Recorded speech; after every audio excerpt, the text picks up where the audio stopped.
नमस्कार, मैं हूं विक्रांत यादव और आप देख रहे हैं आपका अपना चैनल दास वतन। पश्चिम बंगाल के चुनाव पर सबकी निगाहें लगी हुई हैं। हालांकि तमाम राज्यों के 4 राज्यों के चुनाव हुए, लेकिन बंगाल का चुनाव चूंकि गर्म बहुत था, तो वहां के जो एग्जिट पोल आए हैं उस पर भी कई सवाल उठ रहे हैं। एग्जिट पोल्स पर भी बात करेंगे, लेकिन जो एक नया बड़ा मुद्दा आज सामने आया वो ये कि आईपैक के जिस निदेशक को बीच चुनाव में गिरफ्तार किया गया, जो पश्चिम बंगाल में ममता बनर्जी की पार्टी का काम देख रहे थे, उनको अचानक से आज जमानत मिल गई और ईडी ने उसका विरोध भी नहीं किया।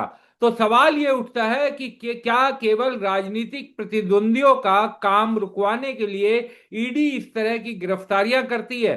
और एग्जिट पोल पर भी बात करेंगे। हमारे साथ जुड़ रहे हैं आम आदमी पार्टी के राष्ट्रीय प्रवक्ता अनुराग ढांडा। अनुराग भाई, नमस्कार। ये खबर तो नमस्कार आपने नमस्कार। सुबह सुबह देखी होगी। अनुराग भाई, क्या कहेंगे? ईडी ने गिरफ्तार किया विनेश को, आईपैक के डायरेक्टर को, बीच चुनाव में। 10 दिन का उनका रिमांड भी रखा। परसों उनकी देखिए परसों उनकी इंटरिम बेल आई थी। उनकी माता जी को अल्जाइमर है। इंटरिम बेल नहीं मिली थी परसों, लेकिन कल चुनाव हुआ तो आज उन्हें रेगुलर बेल मिल गई।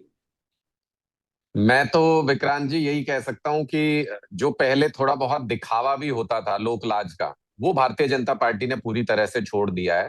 पहले ये आरोप लगते थे कि ईडी को, सीबीआई को अपने पॉलिटिकल प्रतिद्वंदियों को परेशान करने के लिए भारतीय जनता पार्टी यूज कर रही है। इस बार वेस्ट बंगाल चुनाव में एक नई चीज देखने को मिली है कि इलेक्शन कैंपेन को डीरेल करने के लिए ईडी और सीबीआई को इस्तेमाल कर रहे हैं। ये पहली बार शायद भारतीय जनता पार्टी ने एक्सपेरिमेंट किया और बहुत बेशर्मी के साथ किया है। चलते चुनाव में आईपैक के ऊपर बार बार रेड करना, उनके लोगों को थ्रेट करना, और 15 दिन पहले चुनाव से पूरी आईपैक की टीम को फोर्सफुली लीव पर भिजवा देना। मतलब जितने लोग भी कैंपेन देख रहे थे ममता बनर्जी का, उन सारे लोगों को छुट्टी पे जबरदस्ती भिजवा दिया इन्होंने, ब्लैकमेल करके, ईडी से उनके डायरेक्टर्स को गिरफ्तार करके, लगातार कार्रवाई करके, कि भाई सबको छुट्टी पे भेजो, नहीं तो छोड़ेंगे नहीं तुमको। तो इसका मतलब कि आप सामने वाली पार्टी को कैंपेन भी नहीं करने देंगे। लेवल प्लेइंग फील्ड तो पहले ही खत्म हो गया था जब चुनाव आयोग एक तरफा आपके साथ जुड़ गया था। लेकिन अब आप कैंपेन भी नहीं करने देंगे सामने वाली टीम को, और फिर उसके बाद आप ये कहेंगे कि देखो हमने चुनाव में ये नतीजे हासिल कर लिए। तो मुझे लगता है कि ये तानाशाही का नंगा नाच है। और जिस तरीके से वोटिंग के ठीक एक दिन बाद लोअर कोर्ट से ईडी की जमानत हो जाना, मतलब हम तो सुबह जब हमने ये सुना तो हम इस बात को लेकर हैरान थे कि लोअर कोर्ट से जमानत हो गई। हमारे लीडर्स आपस में सवाल कर रहे थे कि ईडी का ही केस था, लोअर कोर्ट से जमानत हो गई। ये इस पे विश्वास नहीं हो रहा था हम लोगों को कि लोअर कोर्ट से जमानत हो जाना, सुप्रीम कोर्ट में जाके जमानतें होती हैं ईडी के केस में। लेकिन यहां पे ईडी ने विरोध ही नहीं किया, रेगुलर बेल का विरोध नहीं किया, तो केस क्या था फिर आपका? तो फिर आपने ईडी, वो मतलब ईडी की उसके ऊपर धाराएं क्यों लगाई, ईडी को क्यों कार्रवाई में घुसाया?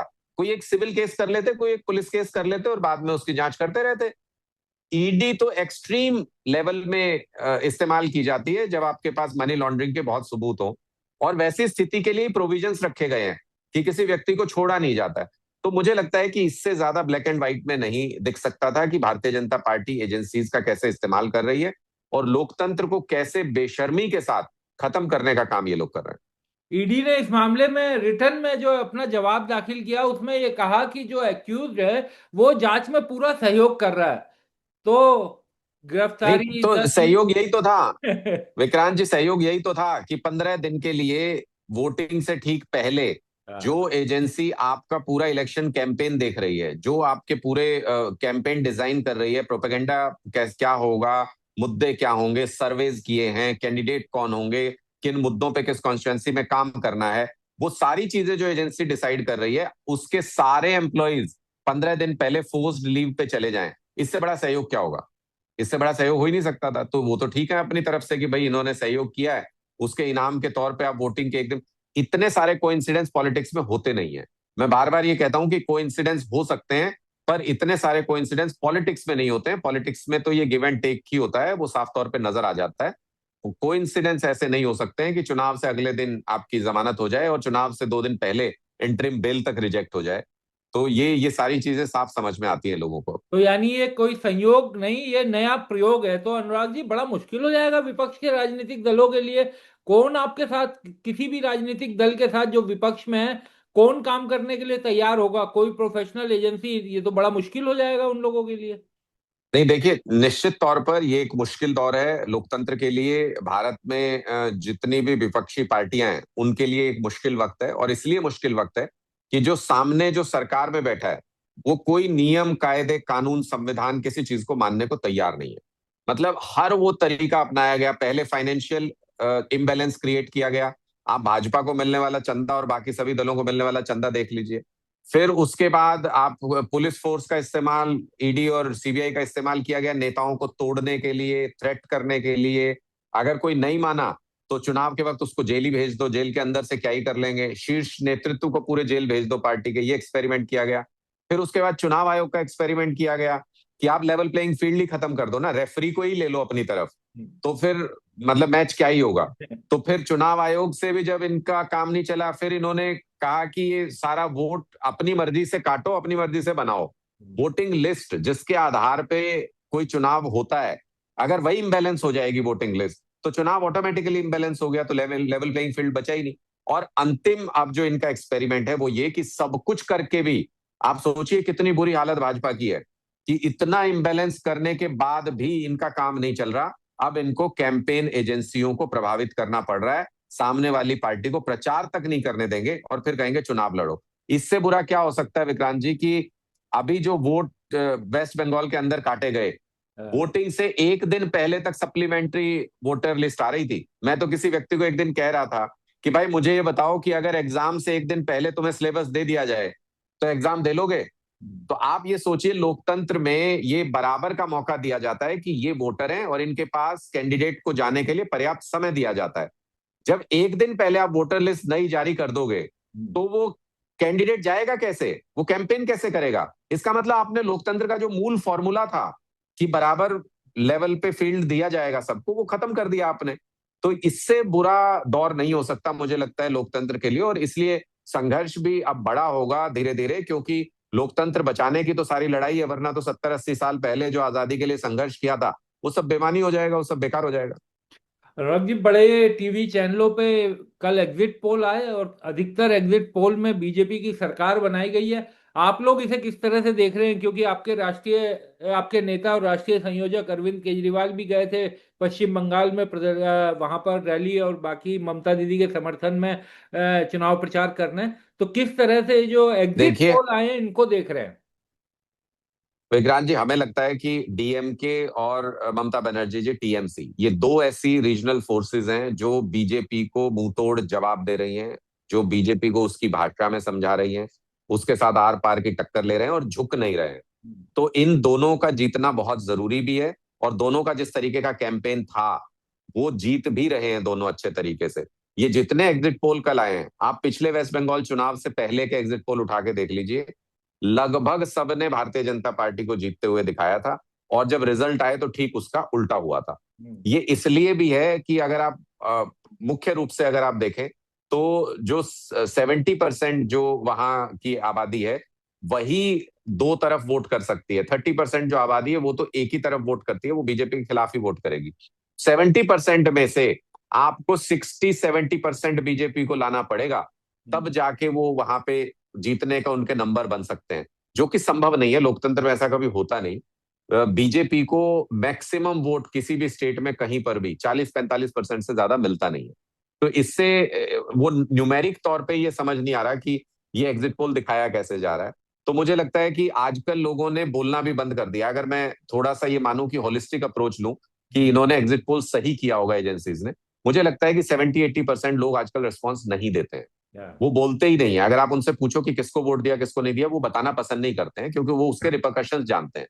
तो इसलिए जब 70-80% लोग अपना रिएक्शन ही नहीं दे रहे हैं, तो आपका जो भी एग्जिट पोल, जो भी सर्वे है, वो बाकी 30% पॉपुलेशन पे आधारित है, और उसके सही होने के चांसेस ना के बराबर हैं, क्योंकि वो माइनॉरिटी वोट के ऊपर ही, मतलब कि 30% वोट के ऊपर ही तय कर रहा है कि कौन जीतेगा कौन हारेगा। तो मुझे लगता है कि ये एग्जिट पोल ज्यादातर गलत साबित होंगे। बहुत ज्यादा बदलाव, मैं तो पांचों ही स्टेट्स में मुझे लग रहा है कि बहुत ज्यादा पॉलिटिकल बदलाव कहीं होते हुए नजर नहीं आ रहा है। एक आध स्टेट में किसी में कोई बदलाव हो तो हो, अदरवाइज ऑलमोस्ट सरकारें रिपीट कर रही है। आपके नेता अरविंद केजरीवाल जी ने एक और ट्वीट किया था अभी पिछले दिनों कि अगर इतना सब होने के बाद भी मोदी जी चुनाव हार गए पश्चिम बंगाल का तो। देखिए, इसका बहुत बड़ा मैसेज जाएगा। हाँ। ये इसलिए भी अरविंद केजरीवाल जी ने कहा था कि ये सिर्फ बंगाल की लड़ाई नहीं रही, पश्चिम बंगाल की लड़ाई नहीं रही। आप जिस तरीके के रिसोर्सेज और जिस तरीके से ताकत झोंक रहे हो, 2.5 लाख पुलिस फोर्स वहां पे तैनात की थी, और जिस तरीके से उत्तर प्रदेश के आईपीएस अधिकारी वहां जाकर के जिस तरीके से काम कर रहे थे, कोई ऑब्जर्वर वहां पे फील्ड पे उतर के गिरफ्तारियां नहीं कर सकता। हम्म। ऑब्जर्वर का काम ऑब्जर्व करने का होता है, पुलिसिंग वहां की लोकल पुलिस ही करेगी। तो जैसे एक पूरे स्टेट को कैप्चर करके ये चुनाव लड़ा गया, अगर उसके बाद भी पश्चिम बंगाल के लोग जिता के भेज रहे हैं ममता बनर्जी को, तो ये एक बहुत बड़ा मैसेज पूरे देश के अंदर जाएगा कि किस तरीके से बीजेपी की इस लड़ाई को किस तरीके से मुकाबला करना है, कैसे लड़ना है, उसका एक फॉर्मूला तैयार हो जाएगा। और ममता जी से और डीएमके से सीख करके देश भर में जो अपोजिशन फोर्सेज हैं, वो बीजेपी के आगे के जो उसके मंसूबे उनको नाकाम कर सकते हैं। तो इस मायने में ये जीत बहुत इंपॉर्टेंट होगी। भारतीय जनता पार्टी ने जितना पश्चिम बंगाल के ऊपर अपनी फोर्स इस्तेमाल करने की कोशिश की, उतना ही जय बांग्ला का नारा बुलंद होता चला गया। जो रीजनल सेंस, जो रीजनल प्राइड है वहां की, वो इतनी हावी हो गई। मुझे लगता है कि एक तरफा वोटिंग बहुत सारे इलाकों में वहां पे हुई होगी। आप जब नतीजे देखोगे तो आपको समझ में आएगा कि बहुत जबरदस्त मैंडेट से ममता बनर्जी जीत करके आ रही है। किसी भी फेयर इलेक्शन में तो आज के दिन में ममता बनर्जी पूरी तरह से जीत रही है। अब उसके बाद ये अपनी क्या तिकड़मबाजी लड़ाते हैं और कैसे हेराफेरी करते हैं, वो अलग चीज हो सकती है, लेकिन किसी भी फेयर इलेक्शन में आज के दिन में मैंडेट ममता बनर्जी के पक्ष में।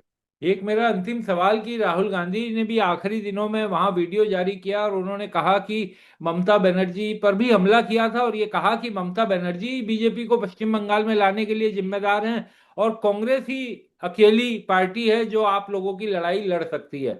तो हरियाणा में आप लोगों दे, के साथ भी राहुल गांधी और कांग्रेस पार्टी के बड़े अच्छे अनुभव रहे थे और अब बंगाल में। देखिए विक्रांत जी, मुझे लगता है कि राहुल गांधी जी पश्चिम बंगाल गए थे भारतीय जनता पार्टी के लिए प्रचार करने। जब अरविंद केजरीवाल जी ने यह तय किया कि वो ममता जी के लिए प्रचार करने जाएंगे उनके समर्थन में पश्चिम बंगाल में, तो कहीं ना कहीं राहुल गांधी जी को ये लगा होगा कि बीजेपी शायद कमजोर पड़ रही है और वो उसके पक्ष में प्रचार करने गए। कोई भी इसको ये कह सकता है कि हास्यास्पद है या ऐसा कोई आरोप लगा सकता है, लेकिन ये बहुत गंभीर बात है कि अगर वेस्ट बंगाल, मतलब राहुल गांधी जी लास्ट के 2-4 दिन में जाते हैं और लास्ट के 2-4 दिन में उनका दिया हुआ बयान अगर वेस्ट बंगाल बीजेपी के मेन हैंडल पे, उनके पेज के ऊपर प्रसारित किया जाता है अपने समर्थन में, तो इसका क्या मतलब है? इसका मतलब है कि राहुल गांधी जी वहां क्या प्रचार करने गए। और जो भी ताकतें बीजेपी के खिलाफ लड़ाई लड़ रही हैं, कांग्रेस उनको कमजोर करने का काम करती है। जो इनके साथ गठबंधन में गया वो मरा, जो इनके साथ गठबंधन में नहीं गया उनको ये हराने में कोई और कसर नहीं छोड़ते हैं। आप बिहार का चुनाव देख लीजिए, आप दिल्ली का चुनाव इसका उदाहरण है, हरियाणा का चुनाव इसका उदाहरण है, पश्चिम बंगाल का चुनाव इसका उदाहरण है। जहां इनको जब गठबंधन करने की जरूरत है ये गठबंधन नहीं करेंगे, जहां गठबंधन की जरूरत नहीं है वहां पे ये जबरदस्ती गठबंधन करेंगे, जहां कोई अकेला लड़ सकता है बीजेपी से वहां जाके ये बीच में उसका काम खराब करने का प्रयास करेंगे। तो ये जो तिकड़म चल रहा है कांग्रेस और भारतीय जनता पार्टी के बीच में, ये देश के लिए बहुत डेंजरस है। कम से कम राहुल गांधी जी को ये तो देखना चाहिए था ना कि इस वक्त देश में क्या हालत है। और गिने चुने स्टेट्स हैं जहां पे ऑपोजिशन फोर्सेस बचे हैं जो बीजेपी को मजबूत टक्कर दे रहे हैं। अगर आप उन जगहों पे जाके भी, बाकी स्टेट्स कम पड़ गए हैं क्या? 17-18 स्टेट में आप चुनौती दे लीजिए, भारतीय जनता पार्टी को सीधी लड़ाई है आपकी, आप लड़ लीजिए। लेकिन जहां पे सीधे सीधे नजर आ रहा है कि बीजेपी को चैलेंज करने वाली बहुत कम पावर्स कुछ स्टेट्स में बच गई हैं, वहां जाके अगर आप काम खराब करते हो या तीसरी वोट की ढेरी बनाने का प्रयास करते हो, तो इसका स्पष्ट मतलब है कि आप भारतीय जनता पार्टी की मदद कर रहे हो। बहुत बहुत शुक्रिया अनुराग जी और उम्मीद करते हैं इंतजार करते हैं कि चुनावी नतीजे क्या होते हैं क्योंकि इस बंगाल के चुनाव नतीजों का बहुत बड़ा असर देश की राजनीति पर भी पड़ेगा। बहुत बहुत शुक्रिया। बहुत बहुत शुक्रिया विकास जी।